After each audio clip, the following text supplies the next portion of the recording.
Class में हमने पढ़ा था रैशनलाइजेशन। क्लास 9 का टॉपिक चल रहा था। अभी क्लास 10 का सीबीएसई और आईसीएसई का कुछ बच्चों का कहना था कि आईसीएसई का टॉपिक कब बनेगा, तो एपी दोनों में है, सीबीएसई बोर्ड में भी आईसीएसई बोर्ड में। एपी का फुल फॉर्म अपन का है अरिथमेटिक प्रोग्रेशन। अरिथमेटिक का मतलब नंबर, प्रोग्रेशन का मतलब बढ़ना, एक सीक्वेंस में लगातार बढ़ना, सीक्वेंस को फॉलो करना। एक एग्जांपल के थ्रू देखते हैं। जैसे हमने कहा 3 से 4 टर्म है एपी में, अगर आप उसको बेसिकली जान लेते हैं तो आपके लिए एपी बेहद आसान हो जाएगी। जैसे मैंने बोला 2, 4, 6, 8, 10, 12। आपसे पूछा जाए क्या एक सीक्वेंस को ये फॉलो कर रहा है, आप कहेंगे बिल्कुल। यहाँ पे आपका डिफरेंस कितने का है, आपने कहा 2 का। मैंने कहा यहाँ डिफरेंस कितने का, आपने कहा 2 का। मैंने कहा यहाँ डिफरेंस कितने का, आपने कहा 2 का। मैंने कहा यहाँ डिफरेंस कितने का, आपने कहा 2 का। फिर मैंने पूछा डिफरेंस 2 का, तो आपने देखा कि सब में कॉमन डिफरेंस है, तो उस वर्ड को नाम दिया गया कॉमन डिफरेंस। क्या नाम दिया गया? Common difference.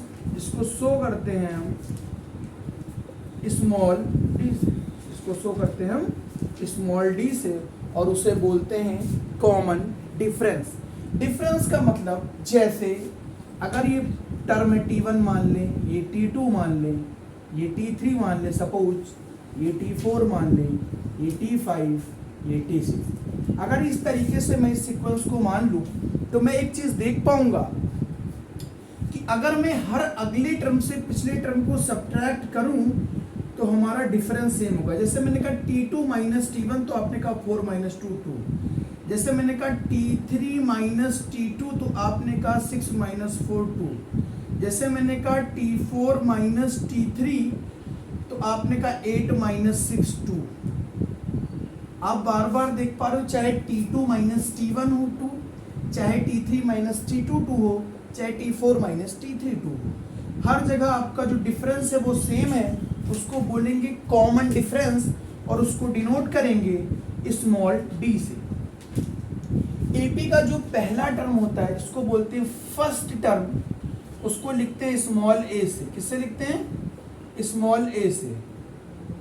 और जो डिफरेंस होगा कॉमन, उसको लिखते हैं स्मॉल डी से। तो मतलब एपी में काम की बात क्या है? पहली चीज, फर्स्ट टर्म किसे बोलते हैं? पहले टर्म को। जो भी पहला टर्म लिखा हुआ, जैसे 2, 4, 6, 8, 10, 12। कॉमन डिफरेंस, हर दूसरे से पहले वाले को माइनस कर लें। जैसे मैंने कहा T2 माइनस T1, तो आपने कहा 4 माइनस 2, तो 2। मैंने कहा T3 माइनस T2, आपने कहा 6 माइनस 4, 2। मैंने कहा T4 माइनस T3, आपने कहा 2। मैंने कहा T5 माइनस T4, आपने कहा 2। मैंने कहा T12, T6 माइनस T5, आपने कहा 12 माइनस 2, 2। तो आपकी चीज समझ में आई कि आपका फर्स्ट टर्म ए है और कॉमन डिफरेंस क्या है? जो डिफरेंस हमारा कॉमन हो, अगर हम अगले टर्म से पिछले टर्म को सब्ट्रैक्ट कर पाएं तो हमारा जो डिफरेंस हो वो सेम। ये चीज आपको समझ में आ गई होगी कि किसे हम ए बोलेंगे और किसे कॉमन डिफरेंस बोलेंगे। एक चीज आप ध्यान देंगे कि सबसे पहले हमें एपी पहचानने को बोली जाती है। उससे पहले कुछ चीजें लिखी हुई हैं। आपका क्वेश्चन है, दोनों बोर्ड के लिए कॉमन है। क्वेश्चन सीबीएसई के ले रहा हूं, मगर वो भी आईसीएसई में। अगर आपको कुछ एक्स्ट्रा क्वेश्चन करने हैं, आप उसको कमेंट बॉक्स में कमेंट कर सकते हैं। पहला क्वेश्चन है हमारा, कह रहा है A40 है, सॉरी A10 है, और D हमारा जो है वो भी 10 है, और हमें AP के 4 टर्म्स तक लिखना है। बिल्कुल लिख पाओगे आप। मैंने कहा A जिस साइन को डिनोट करता है वो फर्स्ट टर्म ऑफ AP कहलाएगा। तो AP A हमारा क्या है? 10। हमने A की वैल्यू रख दी 10, D हमारा है 10। A and D both are same, यहां पर कोई प्रॉब्लम नहीं है। पहले टर्म में अगर हम कॉमन डिफरेंस को जोड़ते चले जाएं, क्योंकि डिफरेंस तो सब में कॉमन है, तो हमें नया टर्म मिलता चला जाएगा और एपी इस तरीके से कंप्लीट होती चली जाएगी। जैसे मैंने कहा कि पहला टर्म आपका है 10। अब अगर 10 में 10 ऐड करोगे तो हो जाएगा 20।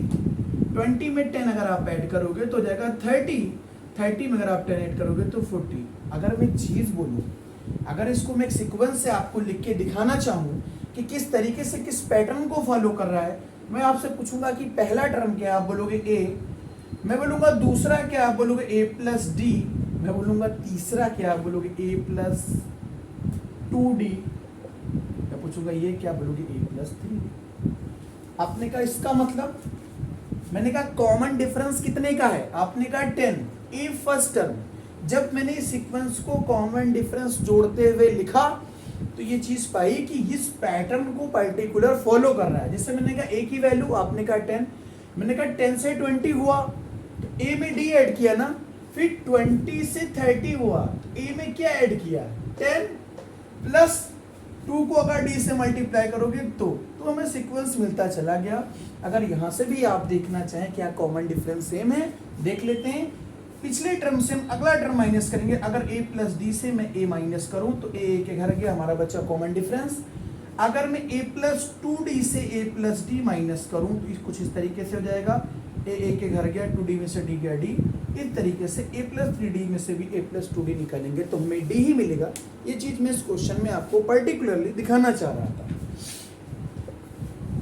एक क्वेश्चन इसका एक पार्ट और कर लेते हैं, क्योंकि इतना दम नहीं है इन क्वेश्चनों में, तब भी एक पार्ट और कर लेते हैं। ए की वैल्यू आपको दी हुई है -1.25 और डी की वैल्यू दी हुई है -0.25। थोड़ा सा ब्रेन का यूज करना, ज्यादा नहीं। यहाँ पर ए दिया हुआ है, साइन की मिस्टेक अगर नहीं करोगे तो इसमें बहुत आसानी से आप लिख पाओगे। मैंने कहा कि ए दिया हुआ है और डी दिया हुआ है, आपसे कह रहा है कि 4 टर्म्स तक आप निकालो एपी सीरीज। तो मैंने कहा ए की वैल्यू, आपने कहा -1.25। मैंने कहा अगला टर्म जब आप उसमें -0.2 ऐड करोगे तो हमारा हो जाएगा ये -1.50। हमारा अगला टर्म होगा -1.75, अगला टर्म होगा -2.00। इसके आगे आप जितने भी टर्म लिखना चाहते हैं आप पूरी तरीके से इंडिपेंडेंट है, आराम से लिख सकते हैं। यहाँ तक कोई प्रॉब्लम, इस क्वेश्चन को भी आपको बहुत अच्छी तरीके से समझ में आया होगा। अब आपसे पूछा जा रहा है कि आप फर्स्ट टर्म और कॉमन डिफरेंस लिख के बताओ। एक सीरीज दी हुई है एपी, कह रहा है अगर वो सीरीज एपी है तो आप कॉमन डिफरेंस और फर्स्ट टर्म लिख के दिखाओ। आइए देखते हैं। क्वेश्चन है 3, 1, -1, -3। क्वेश्चन है आपका which for the following period the first term and common difference. मैंने कहा आपका फर्स्ट टर्म क्या है, जो सबसे पहला टर्म लिखा हुआ है, तो आपकी a की वैल्यू हो गई 3। इसको मैंने बताया भी था कि फर्स्ट टर्म को हम a से डिनोट करेंगे। तो अभी तो मैं फिर से फर्स्ट टर्म लिखे दे रहा हूँ, आगे मैं सिर्फ स्मॉल a ही यूज करूंगा। मैंने कहा d कितना होगा, आपने कहा d होगा t2 - t1, मतलब दूसरे टर्म से चाहे पहला टर्म निकालें, चाहे तीसरे टर्म से दूसरा टर्म निकालें, चाहे चौथे टर्म से तीसरा टर्म निकालें, जो भी टर्म लेंगे उसके जस्ट पहले वाला टर्म लेंगे, वो हमारा डी होगा। तो हमने लिया 1 में से 3 गया तो आपका बचेगा -2।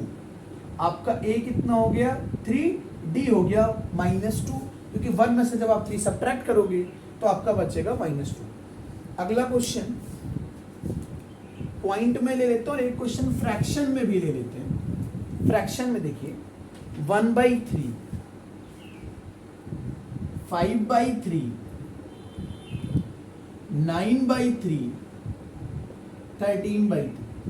मैं आपसे एक छोटा सा क्वेश्चन करता हूं कि यहाँ पे एपी दे रखी है तो हम शुरुआती 2 टर्म में डी निकाल लेते हैं। अगर एपी ना दे रखी होती, कभी कभी कहेगा पहले आप चेक करिए एपी है कि नहीं, पहले आप चेक करेंगे, अगर कॉमन डिफरेंसेस सेम है उसके बाद ए डी बताइए। मगर यहाँ पे सिर्फ आपसे एक ही चीज जानना चाह रहा है, ए और डी। ए की वैल्यू, फिर फर्स्ट टर्म 1/3। मैंने कहा डी की वैल्यू, आपने कहा 5/3 - 1/3। जब 5 से 1 आप सब्सट्रैक्ट कर दोगे तो आप ये देख पाओगे कि 5 से 1 गया तो आपका बचा 4। यहाँ पे आपका डिनोमिनेटर सेम है तो आपका बचेगा 3। आपकी डी की वैल्यू हो गई 4/3 और ए की वैल्यू हो गई 1/3। एक क्वेश्चन हम पॉइंट में लेंगे। पॉइंट में है 0.6, 1.7, 2.8, 3.9। कुछ टर्म्स हमारे इस तरीके से हैं और इसमें आपको ए और डी बताना है। आपकी चीजें सारी पॉजिटिव में है, 0.6, 1.7, 2.8, 3.9। आप ए की वैल्यू जब बताओगे तो ये चीज देखोगे, स्मॉल ए 0.6। डी की वैल्यू की जब बात करेगा तो यहाँ पे आप करोगे क्या, मुझे ज़्यादा आसान लग रहा है तीसरे टर्म से दूसरे टर्म निकाल लिया जाए। तो आप देखोगे अगर 8 में से 7 निकला तो शायद 1 बचा, कन्फर्म 1 बचा, 2 में से 1 गया तो 1 बचा। यहाँ पे क्या 1.1 हमारा कॉमन डिफरेंस है, तो हमारा जो कॉमन डिफरेंस यहाँ पे आया वो 1.1 आया। पॉइंट में क्या आया 1.1। आप ये बात भी समझ पा रहे हो कि यहाँ तक अभी हमने सिर्फ इन चीज़ों को पढ़ा कि हमारा ए होगा और दूसरा क्या होगा, डी होगा। क्या मेरी बात आपको समझ में आ रही है? आप अगली वीडियोस के लिए इसको लाइक शेयर सब्सक्राइब जरूर करें। आपका कहना था कि आईसीएसई बोर्ड्स के लिए वीडियो नहीं, ये कॉमन टॉपिक है दोनों बोर्ड्स में।